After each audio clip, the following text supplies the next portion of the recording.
and welcome to our live session.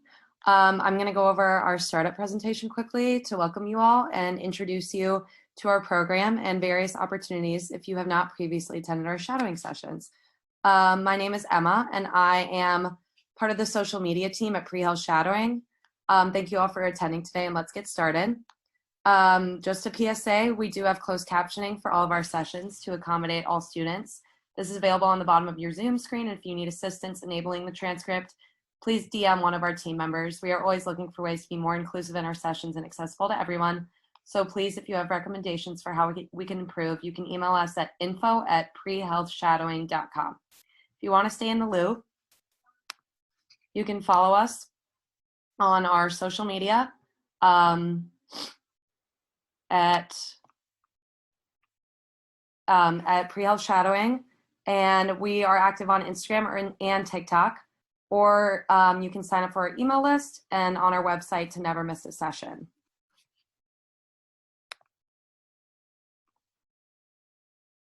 And there's our socials if you are not already following them, and we will definitely keep you updated on all live sessions and opportunities within Pre-Health Shadowing. Okay, so since this is an international program, we want to know where are you zooming in from today.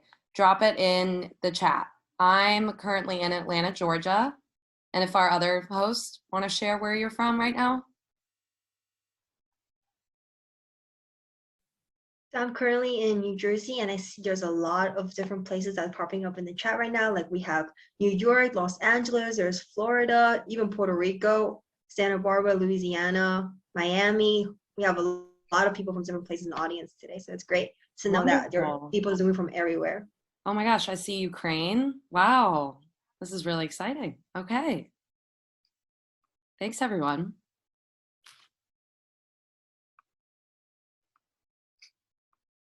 So we have some wonderful opportunities for you all as benefits of being a part of our program. If you're looking to get research experience, or did you maybe drop the ball on applications this year, we are launching a research program that will allow students to connect with PIs or principal investigators as they conduct research in a plethora of topics, fields, and locations. This program is 100% remote, which means we have the power to connect with anyone from everywhere.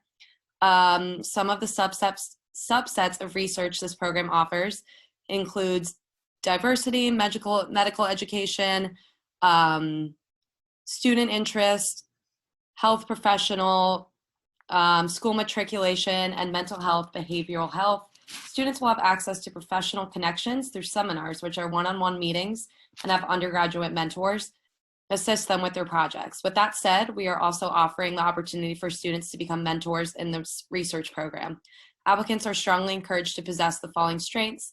This includes some stuff like data entry, data analysis, academic writing, collaborating with students, presenting data or concepts, and more. If you're interested in the research program or in becoming a mentor, go ahead and scan the QR code on the screen and we will take a look at your application. And check the chat also if you need help after this. For the month of September and onward, we were, are we still hosting the bingo board event, Susan? Do you know? Currently, yes. Yeah, okay, sweet. This is on our social media where you will be able to fill up a bingo board with each board having a specified dollar amount. To participate, all you need to do is post this on your social media platforms and get a group of friends to help you fill up the board. Check out our blog post or our website or social media for more details. Additionally, we have partnered up with Krispy Kreme for you to purchase 1 dozen donuts to enjoy with your loved ones. With a donation of $10, you'll be able to receive your treat while also helping us at PHS. More info and instructions can be found by clicking the link that's going to be sent in the chat, or once again, look on our highlights on our Instagram on social media. Lastly, it's the perfect time to still get in some exercise outdoors. Hopefully it's not too cold where you live yet. With Pre-Health Shadowing's new Pledge Drive event. For this event, you will essentially be able to work out and help raise money for an excellent and healthy cause. For every $5 donated to you, you will be required to exercise for 1 hour. And for more information, please visit our website underneath the blog section or check out our social media. Mask for Masking is an amazing woman-led organization that donates 4 masks for every 4 masks sold. These go to people in need during the COVID pandemic, those in the homeless community, healthcare workers without proper PPE, and others who are struggling to stay safe. We have a code of PHS15. You can get 15% off your order. If you buy through this method, pre-health shadowing will also get 10% of the proceeds, which is amazing because we're currently a nonprofit that runs solely off of the support of our community and viewers like you. So additionally, if you would like to become a part of pre-health shadowing, we would love for you to join our team and our network of student volunteers and team members. You can apply to be a part of our administrative team and lead students in various projects and initiatives with professional outreach, grant writing, and more. We understand that as a pre-health student, you may not have the time, so we also offer the opportunity to volunteer asynchronously with tasks that can be done on your own time. We would love to have you be a part of this program and contribute your own unique perspective. And additionally, this is a great time to apply because pre-health shadowing is moving towards a new structure. Available roles are listed here. Along with the lines of that, we're taking great pleasure to announce the newly available PHS leadership positions for the 21-2022 academic year. Our organization welcomes students of all majors, education levels, demographics, and professional interests who are eager to make a difference in the field of healthcare. Students can take on leadership roles remotely and apply to any of the following positions listed on the screen. As a student-led organization, members of our team take on various roles that encompass project management, volunteer coordination, and collaboration amongst fellow peers. Additionally, each of these chief positions will be accompanied by possible assistant chiefs. Lastly, keep in mind that students are given the flexibility to create their own schedules. However, members are expected to commit a minimum of 5 to 8 hours on a weekly basis. So if you want to gain experience in leadership and further your skills, please click on the link sent in the chat. If you have any questions, feel free to message one of our board members and we will assist you. If you're a high school student, you can still get involved. We have started a program called HTP, which is High School Training for PHS, which allows you to connect with college pre-health programs, get involved in fundraising for PHS, organize resources for other high school students interested in medicine through pre-health shadowing. We want to recognize the hard work of all of our students in the program. So if you're interested in getting published, you can also submit essays, reflections, research papers, and reviews to our editor-in-chief through the link dropped in the chat to have your work on our website. This will look great on CVs, applications, resumes, and more, so take advantage of this opportunity.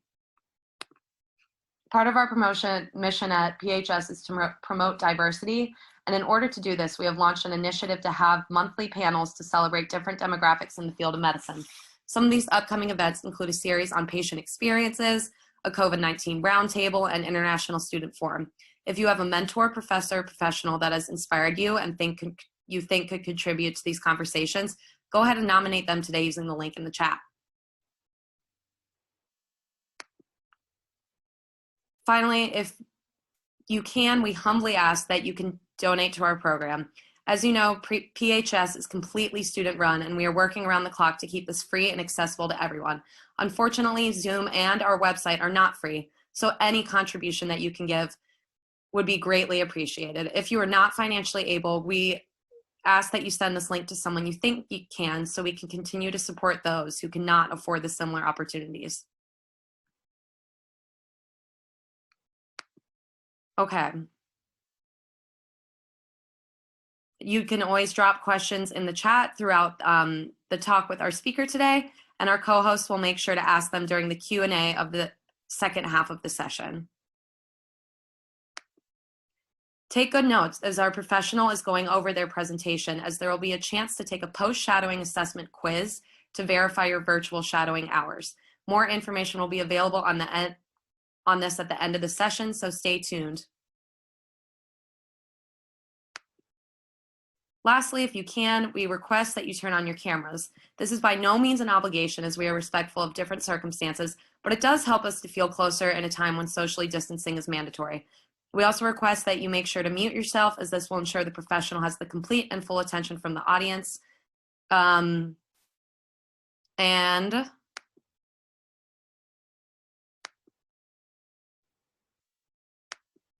All right, I appreciate you all for listening, and now I would like to welcome our professional.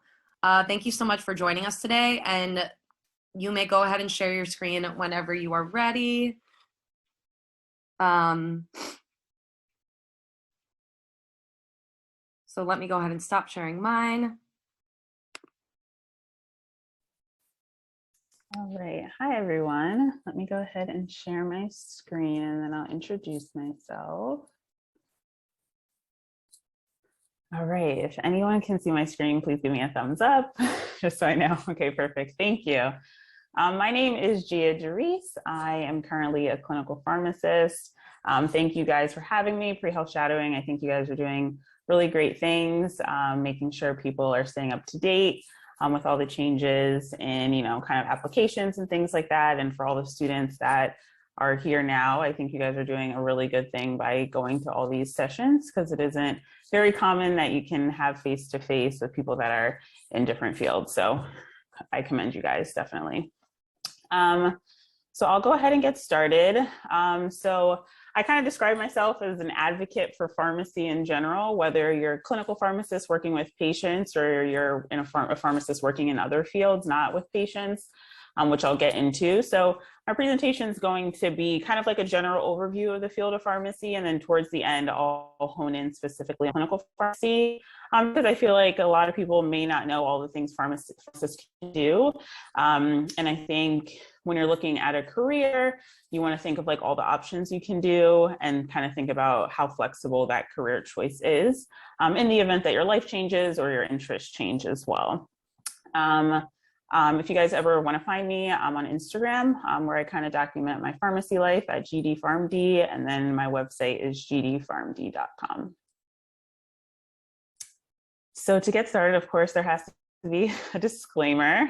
So the views expressed in this presentation are solely of myself and do not reflect the current views of my employers right now or my former employers.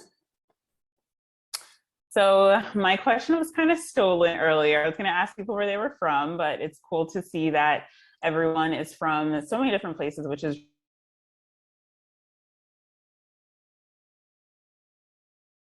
DMV area in Maryland specifically. So I guess we'll go ahead and get started. I think throughout the chat, if you guys just want to let me know like what you're interested in terms of like medicine wise, whether that's pharmacy or PA or whatever have you, just so I can kind of gauge my presentation accordingly. You can always drop it in the chat. So first I'll go over my journey a little bit. It kind of looks long from this presentation. So I was born and raised in New Jersey, South Jersey, actually. I'm only 30 minutes outside of Philadelphia. So that kind of gives you some sort of aspect of where I'm from. In high school, I went to high school in Georgia. So I went to high school in Northeast Georgia, like in the mountains. And then after being in the South, I was like, I need to go back up north.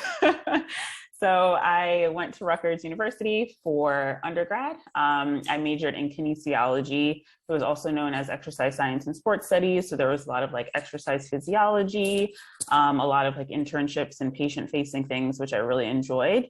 And that really benefited me, that major, in terms of when I went to pharmacy school and things, because I already knew a lot about anatomy and the body and, pathophysiology and things like that. So I really did love that major. So if you're thinking about what to major in, I know a lot of people major in like chemistry and bio, but you don't necessarily need to major in those things, even if you're going into medicine or pharmacy. Try to pick a major where you'll be able to apply it to your later field. Then I came back to Rutgers. I went to Ernest Mario School of Pharmacy, and that was 4 years. Then after pharmacy school, I did a pharmacy residency, which I'll talk about. And I did that at Johns Hopkins Bayview Medical Center here in Baltimore. That was during the whole pandemic. So it was definitely a crazy year, but I learned so much. And then I recently took a job as a clinical pharmacist in the University of Maryland Medical System. So although this journey seems kind of like nice and straight-ish, there were a lot of bumps along the road, and I'll kind of get into that as we go on. But I think, going into health professions, I think we can get a little stressed and like think that everybody's path is really straight, when indeed there's a lot of in-betweens in the middle. And that's something to always keep in mind, that like no one's path is straight. You won't always get good grades, but you kind of find your way and make it to your end goal at the end. So what is a pharmacist? So there's a traditional definition. So Most people think of pharmacists as just medicine dispensers. So whether that's working for a big chain pharmacy, I'm sure you guys know the names of those. That's kind of like the traditional definition, the person that either makes the drugs or gives out the drugs, right? But the current definition, I would say it depends. As you'll see throughout my presentation, pharmacists work everywhere from like finance fields to the FDA and the CDC. So essentially what I like to think of pharmacists as, they have a diverse set of skills that will allow them to think clinically and analytically to contribute to a team wherever that may be. So my why I decided to choose pharmacy. So like I said, I majored in kinesiology. I kind of always knew I wanted to be in the health field. I didn't know exactly where. I kind of thought about medical field or as in an MD, decided not to go that route. I thought about PA and I also thought about pharmacy. So in one of my classes, as I mentioned, I majored in kinesiology. We were talking about drug abuse in athletes, and I just thought it was so cool how like a drug can interact with the body, and I just didn't understand it. It made me super curious. So I started to kind of look into pharmacy a little more. I got a job as a pharmacy technician in undergrad, just so I can kind of see what the field was like, interact with pharmacists. And then after that, it kind of like solidified what I wanted to do. I really enjoyed kind of like in the retail setting. And I worked in an independent pharmacy that was owned by a husband and wife, and they were really able to connect with their patients. And they knew like everyone in the family, from like the grandmom to the new grandbaby that was born. And I just thought that that was awesome. So like I said, I worked in a pharmacy. And that also solidified it. Work-life balance was important to me. I didn't want to work overnights. I didn't want to be on call. I didn't want to work 24-hour shifts. Like that was just not the life I wanted to live. I know everyone is very different, but I guess for me, the things that I value more, there's things that I value more. And I know that I would be a person that had multiple different skills and multiple different like jobs per se. Like I wouldn't just be a medical professional. You know, I wanted to get into different things. So that was really important to me. I didn't want to go home with work. Like I just didn't want to do it. I'm there to work during the time allotted, and it just wasn't something that I was interested in. So I thought that that would be another reason why. Of course, lifestyle. Pharmacy does pay pretty well, and I can get into that if anybody has questions. And of course, flexibility in terms of all the different things that pharmacists can do, as well as all the different roles you can play as a pharmacist. And my why continues to evolve. I think every day as I work, I'm like, wow, like this is pretty cool. I'm still learning. I'm always learning new things. I get to interact with students and physicians and PAs and nurses. So it always evolves day to day, but those are my main whys. So kind of how to become a pharmacist. Pharmacy school is a doctoral level program, so you do end with a doctorate degree. So in terms of getting into pharmacy school, what you essentially need are the prerequisites. I know for like med school, I think you actually need to have a bachelor's degree. And then for PA, I think you also have to have prerequisites and maybe a bachelor's as well. But for pharmacy school, most pharmacy schools, not all, you just need certain prerequisites. So those are your standard, like biology, chemistry, physics, and then some schools may have like some other ones like biochem, for example. So when you decide you want to go to pharmacy school, you make sure you have all those prerequisites and you take the PCAT. So that's the Pharmacy College Admissions Test. So that's the test you need to take to get into pharmacy school. And most other standardized testing, it's like a ranking scale and you kind of score within a certain range. And then based on that score, it's not like pass or fail, it's more just like a score you get. And then it's like, are you in the 90th percentile or the 50th percentile or something like that? So as you can see here, I have, let me see if I can put this highlighter on. So I have this varies methods because it does vary. There are some programs where they call it straight 6-year program. So in high school, when you apply to college, you'll apply to pharmacy school, and it's a straight 6 years, and you end the 6 years and you're a pharmacist. So you don't have to like reapply to pharmacy school. It's like you just commit to 6 years, and at the end, like you're a pharmacist. So they call it like 6 years, 6 figures is what they kind of say, because you just go in and you're done. It is a big decision to make when you're 18 years old, I think, but that is an option for some schools. Some schools have a 2+4. So for 2 years, you'll be doing all of your prerequisites, and then you'll have to apply to the school formally. And then you remain at the school for 4 years for your pharmacy school. Some people, they'll get their undergraduate out of the way, they'll do a whole bachelor's degree, and then they'll apply to pharmacy school, which is what I did. And then, of course, prerequisites, which can take anywhere from 2 to 3 years, and then go to pharmacy school. And then there's also accelerated programs. So most pharmacy schools are 4 years. There are, I think, like 2 to 3 pharmacy schools in the United States that are accelerated, which means instead of 4 years, it's actually 3 years. And I think the way they compensate for that is during the summers, of course, you'll have classes, whereas the 4-year programs, you'll still have your summers to yourself, and that gives you a lot of opportunity to do like internships and things like that. So this is just a picture of me when I got my white coat in pharmacy school. That seems like so long ago. And then this is a picture of me studying all of these medicinal structures. Believe it or not, we actually have to like memorize how the structures look, and they basically give you a structure and you say like, what is this drug? And you have to know it. So that was one of my late night studying. So that's something I don't miss particularly, but I feel for anyone who's in that now. All right, so what is pharmacy school like? It definitely varies on the school. Each school is kind of different in the way they do their curriculum. But generally, it's 3 years of didactics. So 3 years in the classroom, learning, presentations, things like that. And then during your summer or winter block, you'll have rotations. So you'll rotate in like a hospital or in a community pharmacy. And then your last year, your P4 year, you have 1 year of rotation. So these are called our advanced practice rotations. And this is where you're able to, for, you know, a month at a time, essentially rotate in different areas where pharmacists practice. So you can be in a hospital, you can be in management, you can be at the FDA, you can be at Indian Health Service in Arizona. You can be in a doctor's office, wherever pharmacists practice. And if there's a preceptor, then you can be with them and you kind of, you know, rotate through for that full year. And it gives you an idea of, you know, where you might want to end up in pharmacy school, after pharmacy school, and what your career may look like. So it's a good year to kind of see during that time. And then after that, you graduate and you have your PharmD. This is a picture, I think this was like P2 year, P3 year. So on the left is one of our professors, Dr. Jimenez. He's an HIV specialist pharmacist. So he actually works in an outpatient clinic in North Jersey, and he works with patients that have HIV, counsels them on their meds, works with the doctors to figure out what medications the patients need to be on. And then in the middle was she wasn't a classmate, but she was a year above me. And we were in a club called SNAFA. It was a pharmacy organization. Currently, I think right now she's an oncology pharmacist. And then, of course, me right here on the right. So we were shadowing him for a day at his clinic. So that was really fun.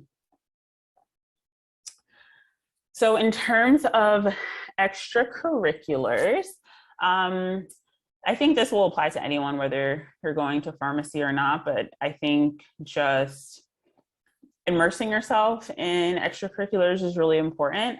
Grades are important, as you guys know, but they're not everything. And so, for example, I saw in the pre-health, there's so many different ways to get involved in terms of leadership. So I would definitely like hop on those unique opportunities that come your way, because you learn so much about yourself, about other people. And of course you have it for your CV and you can talk about it on your interviews as well. So in undergraduate, I was in a lot of volunteer organizations. My heart has always been to like serve the underserved. So I was in an organization called SVC, which is Student Volunteer Committee. And we would organize like huge volunteer events across the university. And that was always super fun. I was also in a lot of cultural organizations, which was important to me. My family isn't originally from the States. So I joined a lot of organizations that had to do with that. And it also teaches you like cultural competency. You meet a lot of other people. And those organizations were more so like fun. They weren't like as serious. And so that was always pretty fun. In pharmacy school, or whatever school you end up going to, it is still important to like be involved while you're in school, because you'll meet a lot of people, you'll get in contact with professors, you'll make a lot of connections, and you'll be able to network. So in pharmacy school, I did a lot of teaching and tutoring, which was really nice. I think that helped me a lot as a learner. I was also in a lot of pharmacy, not in a lot, actually, I was probably in like one, and I dabbled in another one. It was a busy time, but I was in one main pharmacy organization called SNAFA. And within that organization, I had multiple roles throughout my time there. So the first year I was in Remember the Ribbon Committee, which is the picture on the right side. So this had to do with HIV and AIDS and kind of like reducing the stigma. We did like a campaign across Rutgers to have everyone tested, things like that. And then I, kind of not moved up in the organization, but switched roles just to kind of get more experience and have more things on my CV as well. I got involved in my local government back in my hometown, which was really exciting. I was on the opioid stewardship board, which was really cool. And that's something that's really unique, I think, for you if you live in your town.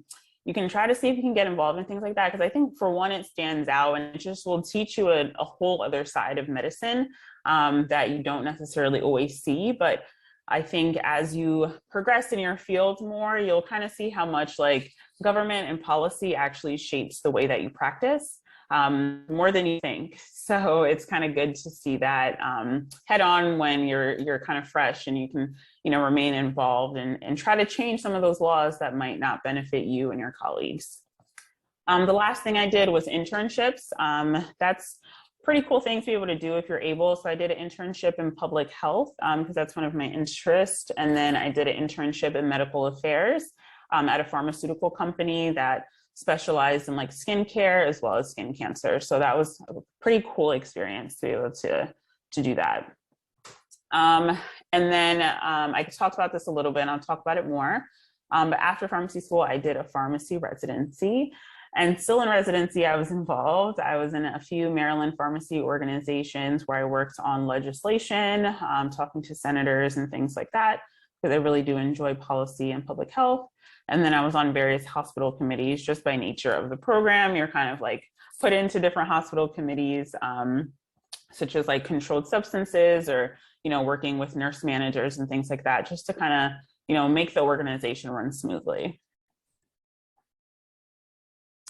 And then this is me at a bake sale. I'm sure all of you guys have had a bake sale in your in your time. So this is me manning the table back. I think that was a P1 that time. And then on the right side, this was also when I was in SNAFA. This was at a health fair. This is something else I would recommend you guys to do if you're able to during your time, is just do health fairs. We did basic things like blood glucose monitoring and blood pressure monitoring. And we also had education posters in the back talking about diabetes management and kidney disease and things like that. So that was really fun just to meet your classmates and, go to the health fairs. So this was specifically at assisted living, senior care living. So that was always great. Okay, so what do you do after pharmacy school? There are a lot of different options, which I'll talk about. But it's not, your typical of what everyone thinks. Of course, the most common, the top three, I would say, is retail pharmacy. So that's when you're thinking of CVS, Walgreens, those kind of things. You can do fellowship training. So that's more geared toward either research, or you can do a fellowship at a pharmaceutical company. So Pfizer, for example, who makes the vaccines, they have pharmacy fellows and they have pharmacists that work at their company. So that's one option. Or you can do residency training. Residency training is more clinical in nature. So you're working in a hospital, you're working in a clinic, and things like that. So that is kind of the most common options, and I'll go through them more through the next few slides. This picture on the right side is when I was presenting research at a thing called ASHP mid-year. And our that's kind of, I don't know what the equivalent is in other healthcare professionals, but it's essentially this huge conference. And when you're there, that's when you meet a lot of program directors. That's when you do research. It's just a huge gathering of pharmacists and pharmacy students, and you present your research and things like that. So that was me presenting. This was my last year of pharmacy school. I presented on corporate social responsibility in the pharmaceutical industry. So that was pretty cool. So if you're able to, of course, try to do research and present at conferences when you're in your schooling.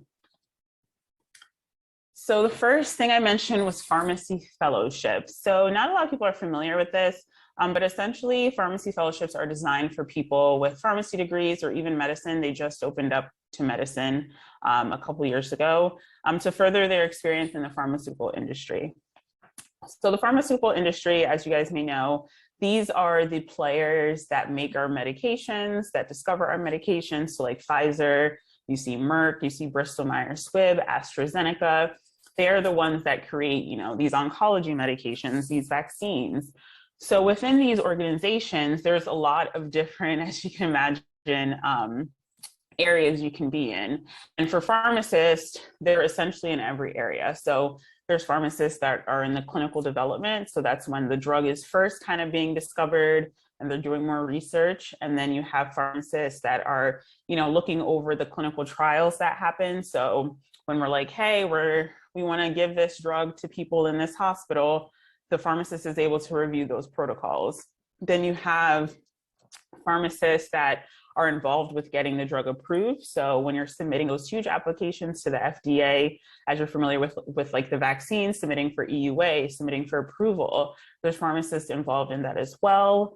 There's pharmacists involved in looking at the safety report. So we'll aggregate the data, kind of look at the safety reports and, you know, say to the FDA, these are some side effects that we're noticing. I think this should be added to the label. So there's essentially pharmacists in every aspect. There's even pharmacists that work in marketing. So the commercials that you see, the pharmacists make sure that everything's accurate, the packaging that you see. So there's so many different roles for pharmacists in the pharmaceutical industry, and people really do enjoy this. It's more corporate in nature if you're not interested in like patient facing. Of course, it's like corporate. So you have like no weekends, no holidays, things like that. And people just also enjoy that like corporate lifestyle. Some people just aren't, you know, as much into patients as they want, as others may be. So that's something to keep in mind. And also I've seen people go from like working in a hospital to the pharmaceutical industry. So you can always like switch up if you need to as a pharmacist. There was actually a professor of mine who taught infectious diseases for like 10 years, and then she just took a job at Merck. So you can always go from like clinical patient facing to the industry. So that's something else to keep in mind as well. So pharmacy residency, that's a path that I took. So I'll be talking a little bit about that. But essentially residency is a postgraduate training program that builds upon the knowledge, skills, attitudes, and abilities gained from a pharmacy degree program. So essentially, residency is more clinical in nature versus fellowship is more like corporate in nature. So in residencies, there's you know, more patient-facing things. This is when you're working with like doctors and nurses and respiratory therapists, like all the things, right? So there's different types of pharmacy residencies. There's PGY1. So this is where you have to start. So PGY1s are generally a general residency. So you'll rotate in different areas. You'll be on the cardiac unit, then you'll be in the pediatric unit, you'll be in different areas.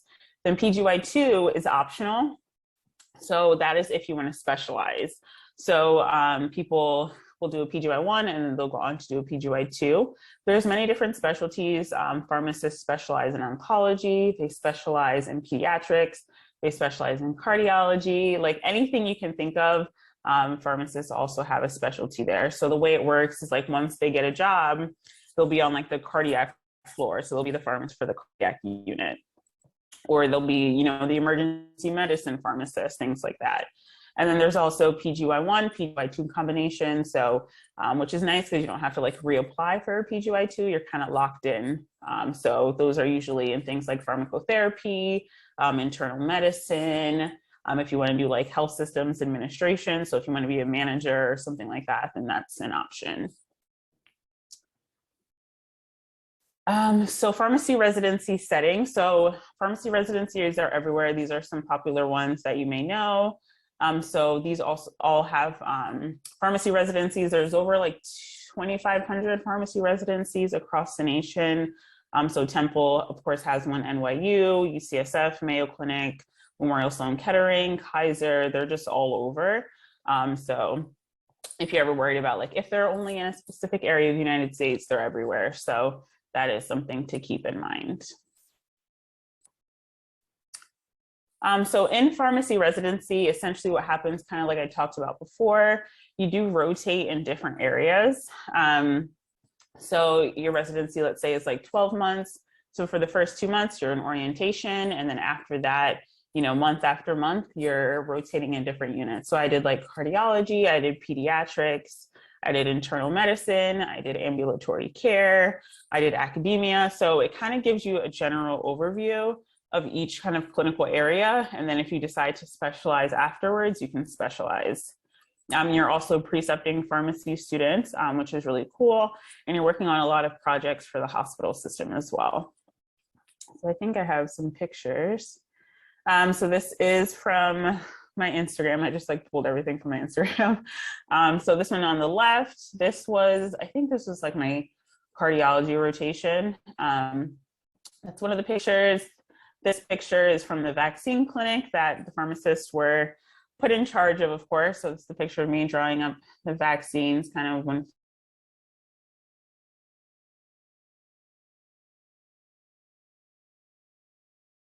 in like less than a couple of weeks. So it was a crazy time, but definitely rewarding. The middle one, or this one right here, this was when we were doing code training. So if you don't know, codes are essentially when someone is like in cardiac arrest or something like that, and essentially their heart stops working or they're seizing or something. So as pharmacists, we're trained on like the medications to give, how to look for the rhythm and determine which medication is appropriate. So that was during one of the training sessions. And then all the way on the other side was during Pharmacy Coalition Legislative Day. So kind of like I mentioned before, I'm really into public health and policy. So we were kind of talking with our senators, trying to get some laws changed, trying to introduce them to new laws. So those are kind of like the gamut of things you can be involved in as a pharmacy resident. All right, so now I'll get into where do pharmacists work. I kind of went over some of this. So the pharmaceutical industry, like I talked about before, so like those like Pfizer's, Merck's, AstraZeneca's, Moderna's, those kind of things. So those are all pharmaceutical industry jobs. Pharmacists work a lot in the hospital. That's where I work now. You'll see a lot of pharmacists that did residencies will be working in a hospital. You can be working in clinics. So that's like, there's a lot of pharmacists that work at the VA. They'll help do like medication therapy management, medication counseling.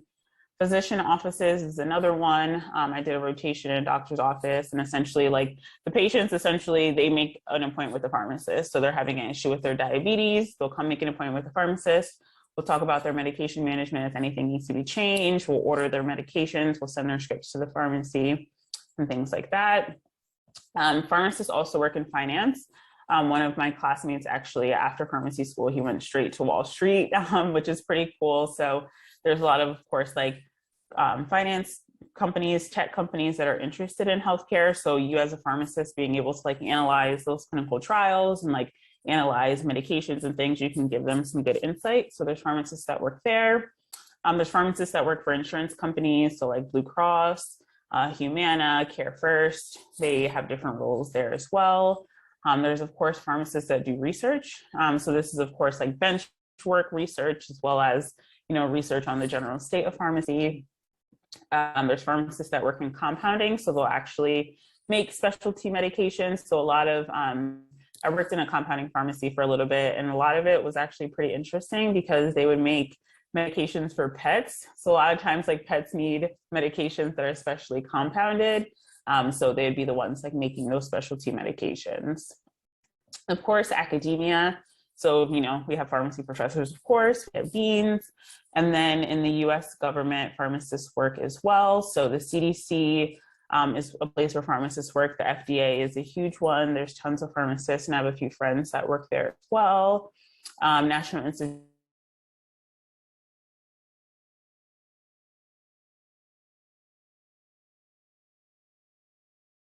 of DC, Department of Health, all those kind of things. And of course, there's just so many different other ways where pharmacists work. And I know a lot of people are like surprised by this list, but it is kind of like that versatility that I was looking for when I decided to enter the pharmacy field, because where I am right now, I have the ability to essentially jump into any of these roles without having to be like retrained or go through another residency or another fellowship. I can just apply and market my skills and land a job. So that's one of the other things I do like about pharmacy. All right, so does anyone have any questions so far? I don't know if anyone has any questions. I know we're going to do a Q&A at the end. Yeah, so in the chat, we do have a few questions that were Okay. regarding some topics that you were just talking about. Okay. So Aisha asked, where do you find the health fairs that you were mentioning earlier in the extracurricular slides? So especially when they're in high school. So like what to anticipate to like go into college, and where would you find these fairs specifically? That's a good question. So I think the best way you can find these health fairs is if so a lot of the organizations will already have relationships with these places. And so they'll message them and say, hey, we would love to set up a health fair. Are you able to accommodate us? So I think that's like one of the primary ways you can, look for health fairs. The other one is for your school at large. So a lot of times, like, even if it might not be a specific organization, your school in some way, some capacity may have, connections with community members. So maybe that's something that you can, get off the ground and start up. So I would say those are the primary ways you can look. And a lot of times, once you're in, these professional programs, there will be a lot of emails that come out from the program, like, oh, we're running a health fair. Can anyone just sign up? And they'll just send out like a Excel spreadsheet and you can go ahead and sign up. So it's not as hard as people may think. Like once you're in the program, like you'll be exposed to all these different things. So thank you so much for responding to the student question. And then we also have another question from Tiffany, who asked, do you get paid during your pharmacy residency? Oh, that is a good question. I probably should mention that. Yes, you do get paid. Thank goodness. So during our last year of pharmacy school, we're rotating. And so we're actually not in class, so we still have to pay tuition. But then once you get to residency, you're being paid. So I call that like you got a promotion because you're not like in the negative. You're actually making some sort of money. So you're making probably like a third to a half of what pharmacists make. So I've seen anywhere from like, I don't know, I think 40,000 is probably like the low end. The highest I've seen is like 60,000 or so during your residency. But yeah, you are definitely paid and compensated for that. Yeah, so that's kind of like the range I would say. Okay, yeah, thank you so much for answering that question. I feel like that's like a very a popular topic to talk about, especially when you're entering a pre-health like kind of like field in the future, because it's always like it's kind of like the finances are a big question, especially when you're trying to enter it. So thank you so much for answering that question. And from now on, we can continue on with the presentation and we'll save a few more questions for the later half. Okay, sounds good. So now I'll kind of go into what I do now, which is technically clinical pharmacy. So what is clinical pharmacy? Clinical pharmacy is essentially a pharmacist that works in the clinical setting. So we deal with patient-facing issues. We visit patients, we counsel them on their medication. We work with doctors to make sure their therapy is optimized. We look, let's say a patient, is having seizures, then the doctor's asking us like, oh, what anti-seizure medicine do you think we can give now? And, we go through and kind of think about it and make the recommendation. Clinical pharmacy involves like so many different things, but essentially it has to do with like you are essentially a clinician, but you are a pharmacist. So you're doing a lot of those clinical type of things. So this is a picture of me in the medical intensive care unit. This was at the end of one of my rotations, and it was actually in the COVID unit. So that was an interesting month, a scary month, but definitely interesting. So while we were there, of course, we were making sure the medications were appropriate if the patients were intubated, making sure that those medications specifically can be crushed. We had to stay up to date on a lot of the data regarding remdesivir and all the different therapies that were coming out to make sure that patients were being optimized, seeing if they were eligible for any of the monoclonals and things like that. So we would go on rounds with the medical team and go from room to room and discuss the different things that we think can be improved in the patient's care. And a lot of people are surprised by this, but almost like every disease state is managed with medications. So it, of course, makes sense to have someone there that's an expert in that field to kind of look over everything and help to manage those patients as well. So what is a typical day in the life of a clinical pharmacist? It definitely depends on where you work. in terms of if you work in a hospital, if you work for the VA, if you work more so in a clinic, if you're more an academic. But I'll kind of give an overview. There's usually like 3 or 4 main parts. So of course it's the clinical part. So you could be, you know, the cardiac pharmacist. So you're looking for all the patients in the cardiac unit.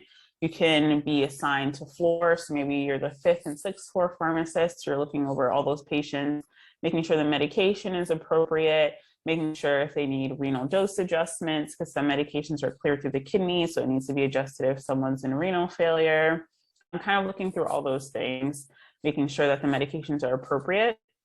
At the hospital that I work at now, which I really appreciate, the physicians will say like, hey, we noticed this patient came in, they have horrible diabetes management or they're in heart failure.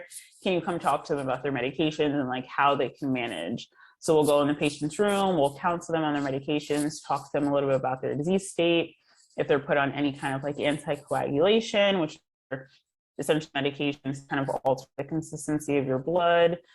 We go ahead and talk to them about that as well. So a lot of those clinical things. And then administrative. So this can vary in terms of how much administrative work you do.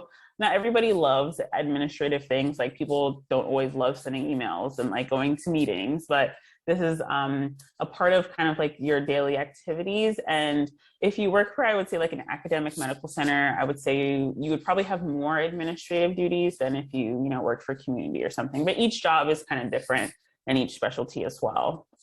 So this can be, for example, a part of a working group on medication history. So increasing medication history. So that means like someone is going to the patient room and saying like, what medications do you take at home?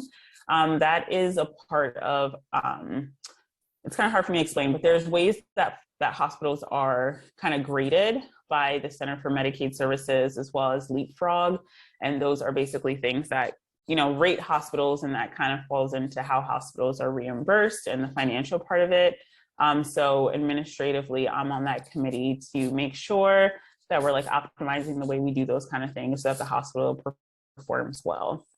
I also do projects. So one of the projects I'm on right now is working on antibiotic stewardship in the emergency department. So I guess I didn't really explain what I do, but I can do that in the next slide. So one of the things I do is I work in the emergency department as a clinical pharmacist. And we're not the greatest at antibiotic stewardship. So essentially prescribing the right antibiotics. The providers that are there may just give like a really broad spectrum, which means the medication covers a lot of bugs, and that can actually increase the chance of resistance. So one of my projects is trying to help the providers narrow down the medications that they prescribe so that we prevent medication resistance in the future. And then another part of things is precepting in academia. So that's precepting pharmacy students. That could be teaching at pharmacy schools. As a resident, I was at an academic medical center at Hopkins. So you could be giving a lecture to the doctors. You could be giving a lecture to the residents, the fellows. So that's kind of what I mean by precepting in academia.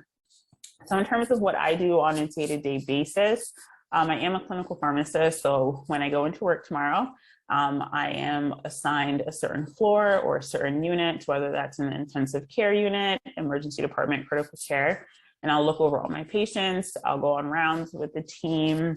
I'll adjust any of the medications. I will go counsel the patients and things of that nature. So it's kind of hard to explain like a day in the life, but those are it's kind of like a mixed bag. Those are all the things you can kind of be involved in. So for me personally, like I mentioned earlier, I just did a PGY1. So I'm kind of like a jack of all trades in the sense that I can kind of go to any unit. So I work in the emergency room, I work in the ICU, in the intensive care unit, in critical care. I work on medicine floors, step down surgery floors, and things like that. So that's kind of what I do on a day-to-day. And it's really nice because I'm able to interact with like all types of healthcare professionals, like from respiratory therapists to like ICU docs to NPs to PAs to nurses. And it's a really rewarding experience. So let's see what's next. All right, so I'm going to take you through kind of like a clinical case-ish. It won't have all the details, but you can kind of see like where the role of the pharmacist comes to play in like this specific example. So there's a 60-year-old male. He comes into the emergency department. He's unresponsive. He has altered mental status. He has a really low body temperature, and he's unable to protect his airway, which means that essentially he can't breathe. So the provider's like, okay, we need to intubate him. So RSI stands for rapid sequence intubation. That's essentially when they essentially like make an airway for the patient by putting a tube down the throat. And with that, there's different medications. So you have to sedate the patient, which means essentially put them to sleep, and then you paralyze them.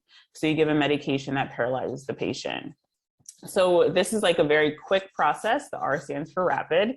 And there's specific medications that you give to patients, and depending on the patient's, I guess, state, then it needs to dictate what medications you give. So if a patient's kidneys are really bad, there's one medication that you don't want to give. You would need an alternative. So the pharmacist always respond to situations like these, and the provider always asks like, what do you think we can give? Do you think we can give like succinylcholine? Do you think we should give like this other paralytic, this other induction agent? So the pharmacist is there and they help assist with the rapid sequence.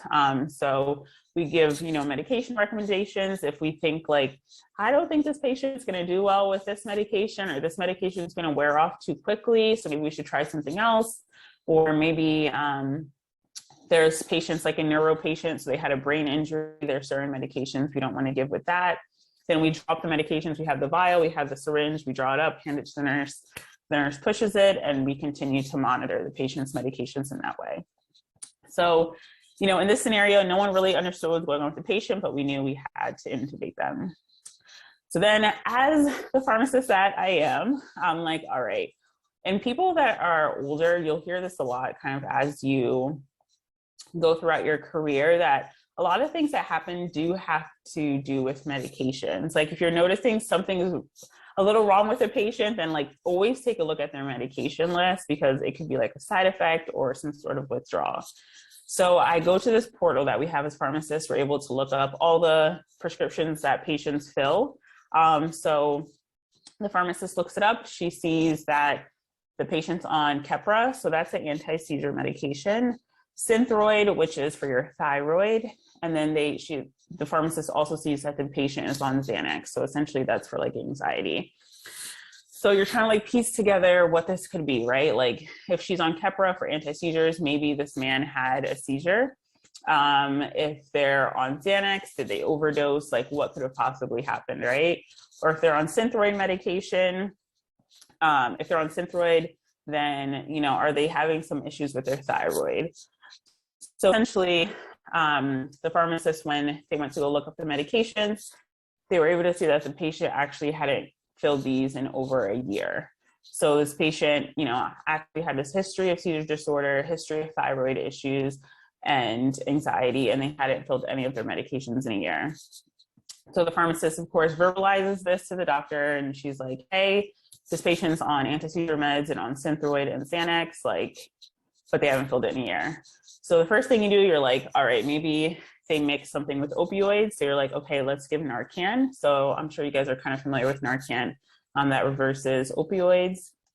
So we do that. And then once, of course, you see Synthroid, there's a lot of different things that can go through your mind. So there's something called mixed edema coma. So that's essentially when your TSH levels are way too high, and this can cause you to be comatose. And this happens in patients that have uncontrolled thyroid issues. So the doctor was like, all right, let's get a TSH level. And it turned out the patient's TSH level was like over 100,000, which definitely means that they were in a coma.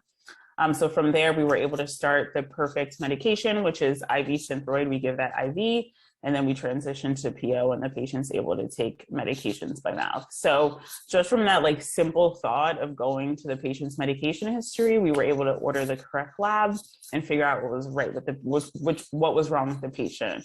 So that's like just an example of something that a clinical pharmacist can do. As like in pharmacy school, your mind will kind of be molded to be analytical and always think of medications in terms of the side effects that can happen, what can happen if they withdraw from medications and things like that, and just to help out the providers. Because if we were missing this key piece of information, like who would have known what could be wrong with the patient, right? There could be many different things. So I just wanted to give that quick example. All right, so that kind of finishes my presentation. But I did want to end on tips along the way of your journey. I know that my journey may seem very straight, but it was not. So, you know, in undergrad, I didn't really know what I was going to major in. I got really bad advice from this one advisor who basically told me that I wasn't competitive enough to get any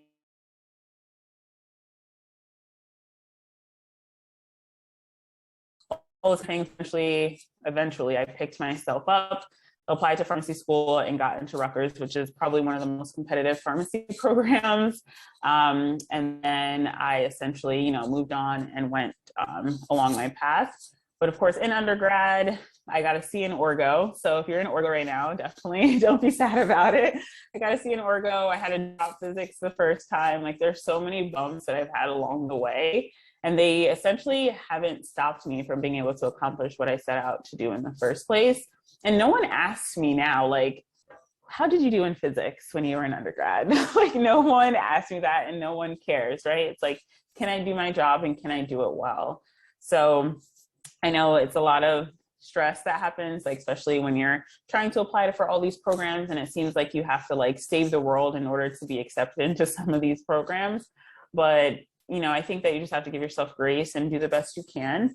Of course, there are certain things that are in your control, like, you know, joining organizations or like, you know, getting that hands-on experience. So I would say that's probably like my biggest tip, is just to like keep aiming for where you want to go, and don't give up because you think like you're not good enough or you don't have enough things on your CV. Because I think that can be like our biggest barrier. Even though things are definitely competitive, there's people that have done it before you. So you can definitely do it as well. So that's one tip. I'd say the other one, like I mentioned numerous times, is be involved, join organizations, you know, make friends with the people in your class, make friends with people on here, because they will be your future connections to help you get a job, to even maybe help you get an interview. So that's always something to keep in mind as well. And then of course, just like taking care of yourself. That's really important. Like, you don't want to get to the end of your like 10-year career journey and realize that you've just completely destroyed your health, both physically and mentally. So you always want to make sure you take that time for yourself and remember what's important, because although we like want to eventually get to these places and help these patients, like we also have family and friends around us that need us as well. So you always want to keep that in mind too. So that ends my presentation. Please let me know if you guys have any questions or anything like that. And if you ever want to message me on Instagram for more advice, or just follow me along my journey, you can follow me on Instagram there, and my website is there as well.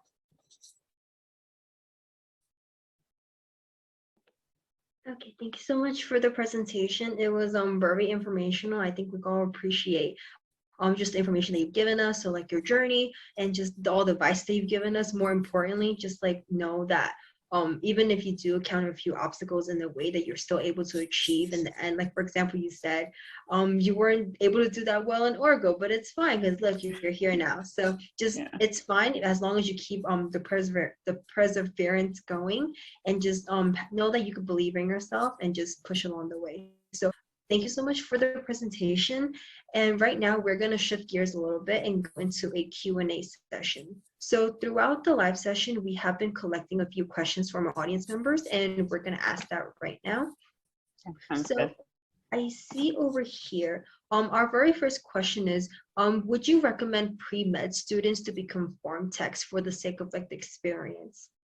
Well, that's a good question. And there actually have been some pharmacy technicians that I've worked with that do want to go to med school. And so I would definitely recommend it. I think one, because you get familiar with the names of medication. And I think in med school, like you don't get that much like pharmacology and like all that kind of stuff. So it'll be easier for you to like pick up on those things. Two, like as a pharmacy technician, you are interacting with like doctors and nurses too. So you are getting that like how to communicate with other healthcare providers. You're seeing the issues that go on in a hospital. So I think it's really great, honestly. Like I think any kind of exposure you can get in a hospital setting would be really great, whether you're pre-pharm or pre-med. If you are pre-med, I would say try to aim for a position in a hospital as a pharmacy technician. You can do a pharmacy technician at like, you know, a Walgreens, CVS, but it probably won't be as informational for pre-med if that's the route you want to go to. Thank you so much for the response. That definitely does make sense, because it's kind of like, as long as you get exposure to the material, it's something definitely that you won't be really exposed to during medical school, especially because there's not much emphasis on like the pharmaceutical side in medical schools. So by just having that experience, it really does open your eyes. And then also it adds on to like, you know, your just personal experience. So for like self-growth and stuff. So thank you so much for the response. Exactly. And also, I guess like one other thing, for example, like the pharmacy technicians, they make a lot of the medications that you see in like those IV bags. So sometimes you'll be on rounds and the doctor will be like, okay, let's order this medication. You're like, that actually takes like 30 minutes to make. Like you can't just give it to the patient now. So I think that context too will be helpful when you're like a doctor and you're like, okay, well, this is going to take 30 minutes to make. Maybe we can, you know, prescribe this other medication. So things like that too. Yeah, definitely. Thank you so much for answering that. So the next question that we have is, why did you choose clinical pharmacy over something like academia or more like research-based? Is there like a specific reason for the route? Yeah, that's a good question. So clinical pharmacy, I believe it would allow me to have a good foundation to be able to go into any field afterwards. So this was like a good place for me to start. And I really did enjoy being able to like, you know, work with patients and learn the clinical aspect of medicine. So that's personally why I chose it in the beginning, because I said, you know, if I start in clinical pharmacy, then the possibilities are endless. I can go anywhere with this knowledge that I have. But it is much harder to start at a company like a Merck, a Pfizer, and then try to go back into the hospital because you lose a lot of that information you learned in school. So that was the reason that I chose that route. Yeah. But as a clinical pharmacist, you still are able to do academia. So I was still able to lecture at pharmacy schools and precept students. So it still does come with a lot of those other things. Okay, thank you so much for answering that. It's just like, I think there's like a lot of, based on your response, it seems like there's a lot of interconnections. So it's not like you're completely cut off from like a specific topic. Like there's definitely room for you to expand into certain areas as long as you're willing to like explore different fields. Exactly, exactly. Okay, so the next question that we have is, as a clinical pharmacist, is it more common to work in a hospital or a clinic setting? Right now, I would say it's more common to work in a hospital as a clinical pharmacist.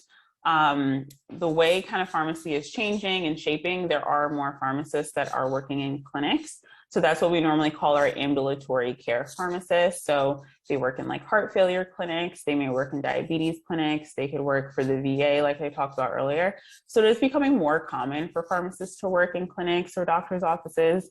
But I would say a majority of clinical pharmacists do have their positions tied to a hospital.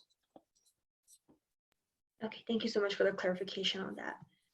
The next question we have is a little bit conflicting. So this audience member asked, what should a patient do if a doctor and a pharmacist give conflicting feedbacks, whether a medicine side effect is normal or not? So like when there's like times of conflict, whether like the doctor and the pharmacist doesn't agree that on something.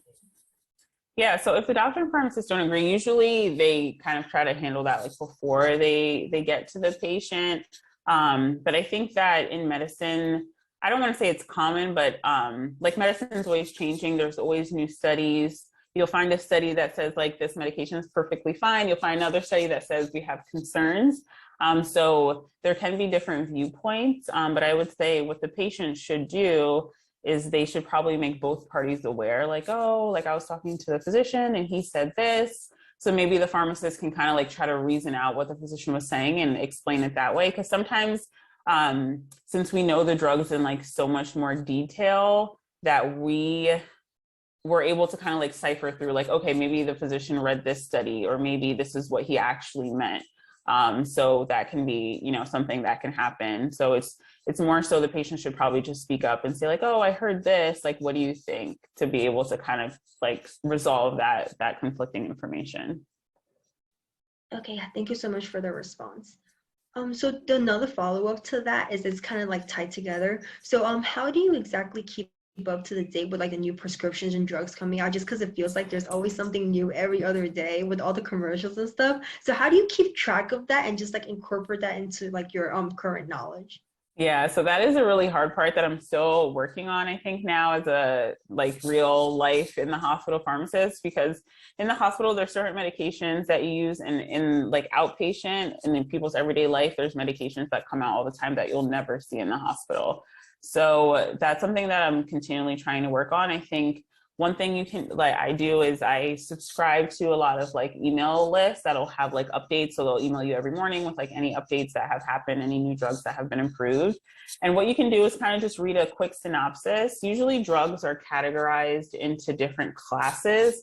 So if you can just be like, okay, this medication came out, it's for diabetes and this is the way it works, and it's with these other medications, at least you have some sort of a background and you can kind of categorize it that way in your mind. And if it ever comes up that a medication that you don't know about, like, it's okay to say like, oh, I'm not familiar with that, I can go look it up. Like, that's totally normal. You don't want to like act like you know everything and like give false information. So there's definitely times where I'm like, what is this medication? I just have to look it up because so many things come out. And then there's also medications that are really old that some patients still take. So it's like medications that they never recommend us to give in pharmacy school, but patients that are just older, they've been taking it for like their whole lives, so they still take it. So it's okay to just not know everything, but I think the ways that I keep up to date is like through those email lists. I think being able to teach pharmacy students is another way because they're learning up-to-date information as well, so they mention things.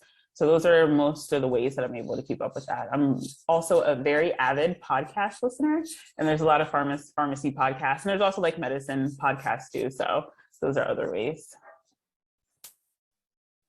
Thank you so much for answering that question. And I think another key point to highlight from this question is that even if you're like, a lot of people tend to think that in pharmacy, you just have to memorize a certain set of drugs and just call it a day. But that's not really reality because there's always something new coming out. Mm-hmm. So the learning never really stops. So you can't just think that it just stops after pharmacy school and you're okay with your job. Exactly. So thank you so much for highlighting that point. And that's very, very important for people who are especially looking forward to join the pharmacy field in the future. Okay, so another question that we have, this is more about the prospects of your future if you're if like what you're looking to do with the future, but do you think you'll remain a clinical pharmacist or do you see yourself switching to a different area in the future? And if you are, what field are you like kind of interested in right now? That's a good question. I feel like sometimes I still feel like I'm a fresh pharmacist. I'm like still fresh sometimes, and I really do enjoy the work that I do now. So for now, I see myself here kind of, you know, just getting better at my job, learning as much as I can, and kind of seeing where that takes me. I've always like, kind of like I mentioned, have interest in like public health and policy. So I feel like if I were to ever transition, it would probably be more so in that realm of like public health policy, medication access, healthcare disparities, things like that. So that would probably be something that I would transition into, or maybe kind of like do it on the side. So those are some things that come into my mind often, but I feel like for now I do enjoy the clinical aspect of things. But we'll kind of see where the future takes me. I think that, you know, with medicine and with life, you like honestly never know what could possibly happen. So, but for now, I probably see myself here for some time. Okay, thank you so much for answering the student's question. So the next one is more specific about the pharmacy school. So this student asked, how many pharmacy schools did you apply to, and how was your interview experience, or like how did you prepare for the interviews? This is a good question. I didn't really touch too much on this part. So I applied to, this was a while ago now, it's like 6 or 7 years ago. I think it was like 10 or 12 schools. It was a lot. Now that I think about it, it was a lot of schools. I applied to about like 10 to 12 schools. They were mostly like state schools because I just figured like state schools are usually pretty good. They have a lot of resources. And I was used to going to a really big school at Rutgers, so I wanted a big program. So I applied to like 12 to 13, mostly up and down the East Coast, so from like Florida to New York State. And then how was my interview experience and kind of like how did I prepare? So my interview experience was pretty good. It was more laid back than I thought it was going to be. Like I was really nervous, but I think they just want to see that you're like one, dedicated to being a pharmacist, that you kind of know what pharmacists do. Like you don't want to like be in the interview and not know what a pharmacist does. So it always helps if you're able to get a job in the pharmacy field. A lot of questions that they ask now in kind of interviews is like, tell me about a time when you were working in a group and someone wasn't pulling their weight. How did you handle that? So they'll ask a lot of those, what they call like behavioral type questions.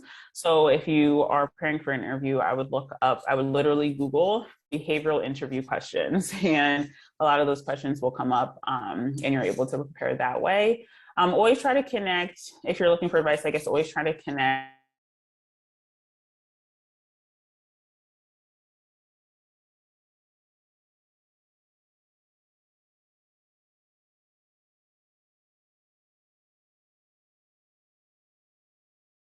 you guys have an MBA, so that's why I was interested in this program.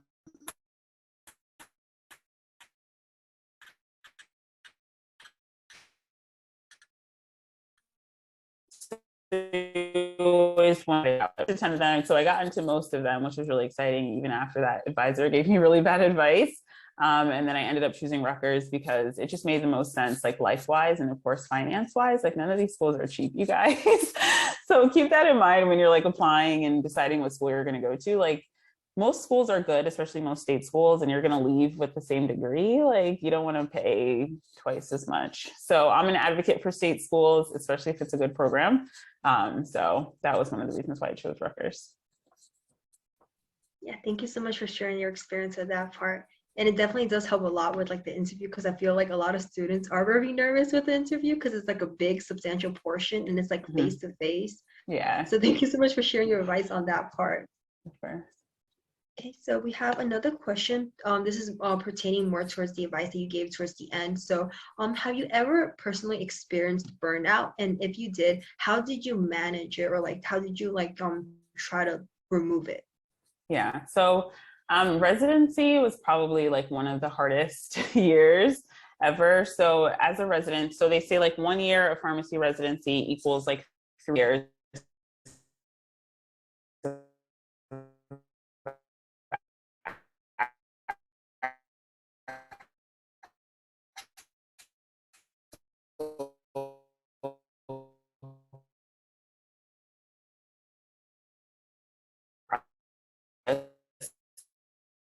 So you're working like 8 hours a week, like nonstop. I personally love like exercising. On my Instagram, I share that a lot about just like doing a quick 30-minute workout, going for a walk, like things like that. Taking breaks, like since you're being paid as an employee, you have things like paid time off and leave. So you can definitely use your break to just take a day and like not be a resident, not be a student, just like relax and spend time with your loved ones.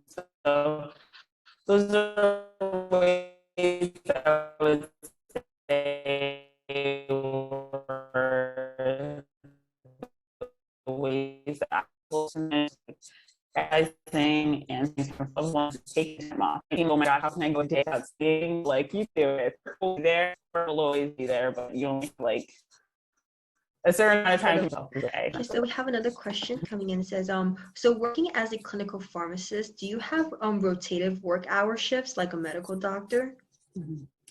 I'm not sure how. I'm like kind of familiar with how doctor shifts work because I work with them so much, but I still kind of get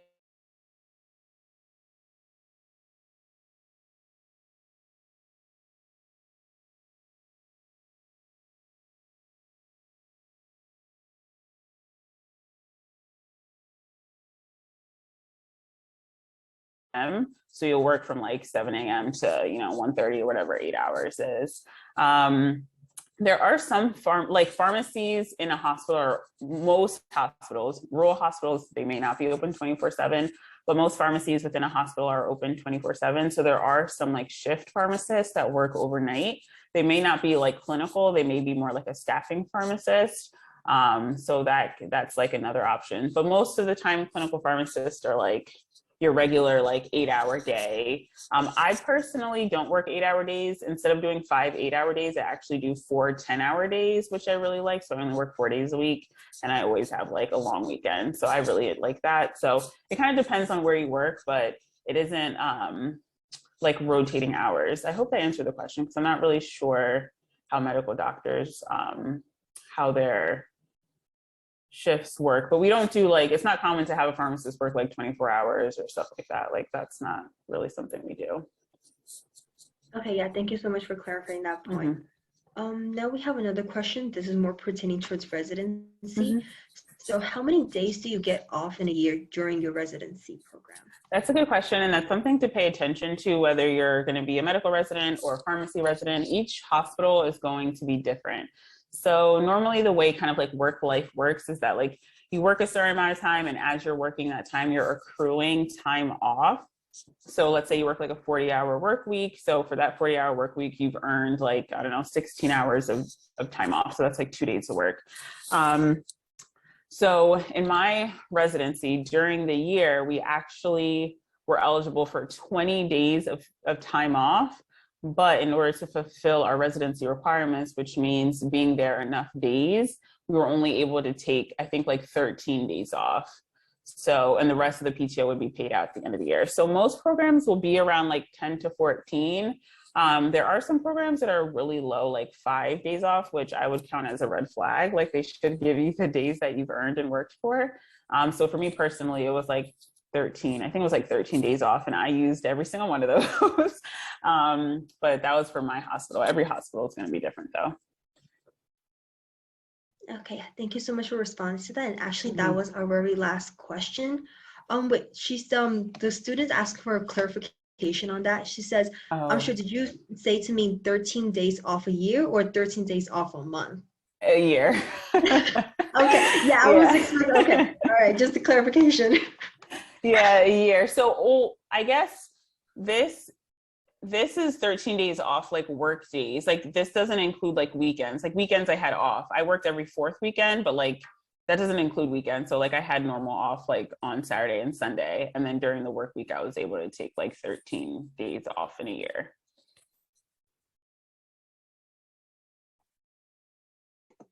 Okay, yeah, thank you so much for that. And that was actually our very last question. So once again, I just want to thank you so much for taking time out of your schedule to meet with all of our students and kind of just share your experience and your journey and like a day in a life of what a clinical pharmacist is like. So thank you so much once again for joining us with the live session. And right now, what we're going to do is just kind of go into the wrap-up presentation. So it's very similar to the startup. So for this point, you don't have to stay for it because it's just like us like tying the ends together and kind of just wrapping it up. So if you are busy, you are free to go. And I just want to say on behalf of everyone, just thank you so much for working with pre-health shadowing, just coming out and just talking to all our students. So we really appreciate it. No, thank you. This was fun. Thank you. Okay, so Emma, you can start up the wrap-up presentation whenever you're ready. All right, let me share my screen.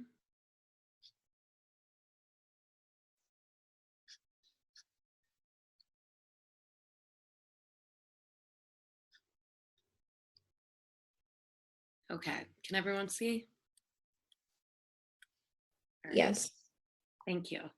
Okay, so thank you so much to everyone for joining today. And once again, thank you so much to Dr. Giae for that informative presentation. We all learned a lot from her. And I personally am not planning on pharmacy as my path in medicine, but I learned a ton. And now maybe I'm interested a little more than I was before.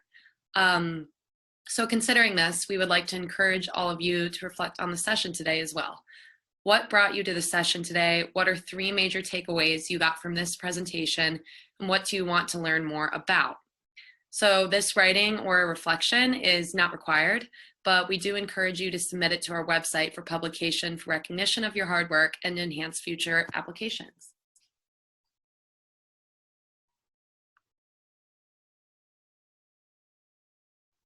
And there is the link right there that you are able to submit something to the blog. Includes articles, reflections, reviews, and success stories. So we're open to any of them.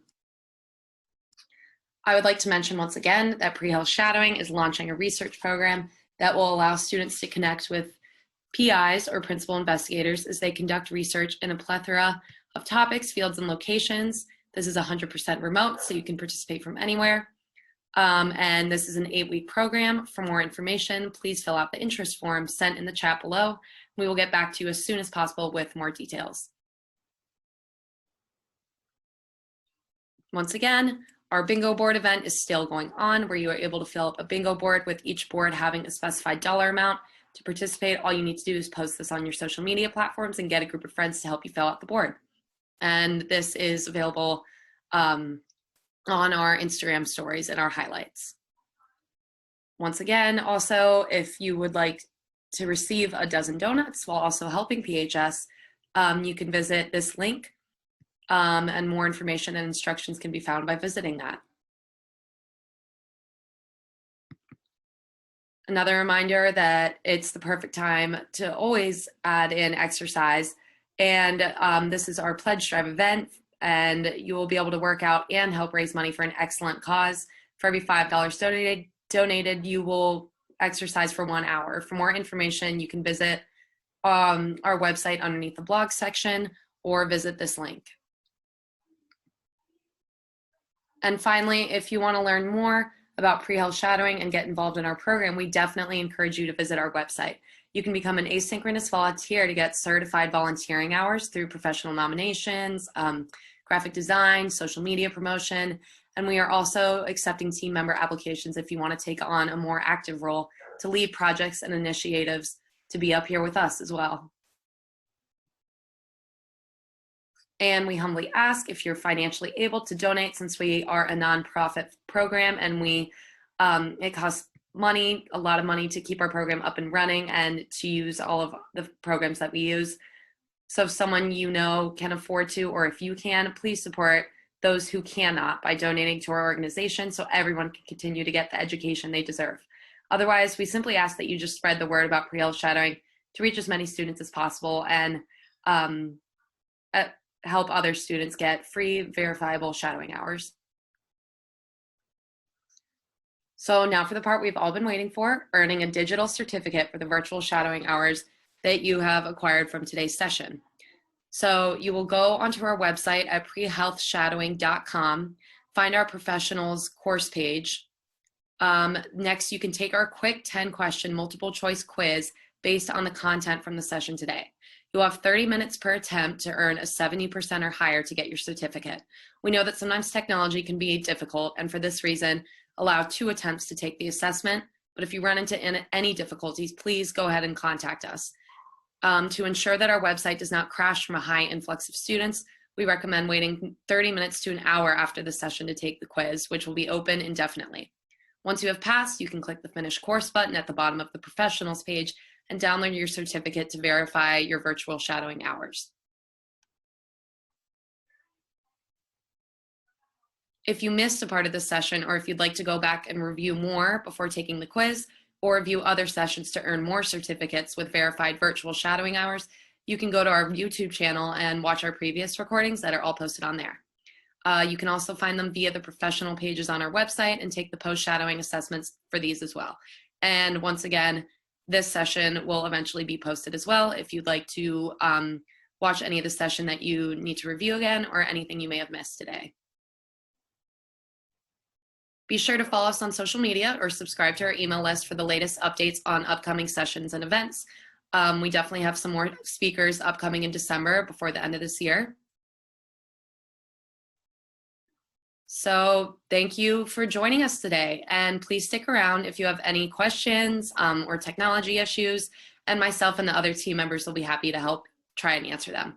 This shadowing session is officially over, and I invite you all to log off whenever you are ready. Have a wonderful evening, and thanks so much for coming again.